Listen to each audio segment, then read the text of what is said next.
નમસ્કાર ખેડૂત મિત્રો, અત્યારે આપણે ગોંડલ તાલુકાના વાસાવડ ગામની અંદર આવ્યા છે અને ખેડૂત છે જયસુખભાઈ બોદર. તો આપણે મેગઝીન કંપનીની વેરાયટી 3 વેરાયટી વાવી છે, ફ્રીડમ, ફાઇટર અને ફ્રન્ટિયર. આપણી ટોટલ છેલ્લી 75 ઠેલીનું વાવેતર કરેલું છે અને જયસુખભાઈને જ આપણે પૂછીએ કે તમે જે આ 75 ઠેલીનું વાવેતર કર્યું છે એની અંદર તમને આ વર્ષે કેવું લાગ્યું? બહુ સારું લાગ્યું અમને તો. આ હા, કેવી રીતે સારું લાગ્યું? સોળ બોર્ડ ને સારું છે. હા, ઝીંડવા ફૂટ બધું સારું છે. તો ખેડૂત મિત્રો, ખેડૂતનું એવું વવાય કહેવાનું- આ જ વવાય, એમ વવાય તો આ જ વવાય. ખેડૂત જ એમ કહે કે વેરાયટી વાવી હોય ને તો મેગઝીન કંપનીની જ વેરાયટી વવાય.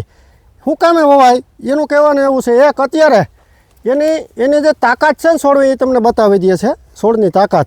બીજો નંબરમાં એ છે કે એનું જે ઝીંડવું છે અત્યારની સાઇઝ પ્રમાણે, અત્યારે બીજા ઘણા ઘેરામાં તમે જોઈજો ઝીંડવું નાનું થતું, તો આપણું આ વેરાયટીમાં અત્યારે આ નવા ઝીંડવા બનેલા તમે જોઈ શકો છો કે આ ઝીંડવું જે છે એ મોટું છે. આની સિરીઝું તમે જોઈ શકો છો. કારણ કે આ વેરાયટી ઊભું રહેવાનું નામ લેતી નથી, કારણ કે એનું જે છોડને ક્ષમતા પ્રમાણે એ હાલી જાય છે અને એનું માલ જતી જાય. તો એ તો તમે જાણો છો કે આ ડોકાનું છે, એની અંદર તમે આ ઝીંડવું પણ જોઈ શકો છો. આ સિરીઝું થઈ જાય એવી રીતે આ સિરીઝું થઈ જાય છે. અને આગળ તમે પણ જોઈ શકો છો આમાં વીણ પણ સારી છે. અને સૌથી મોટો પ્રશ્ન હોય તો ઈળનો, ગુલાબી ઈળનો છે. તો ગુલાબી ઈળ માટે તમે શું કહેવા માંગો જયસુખભાઈ?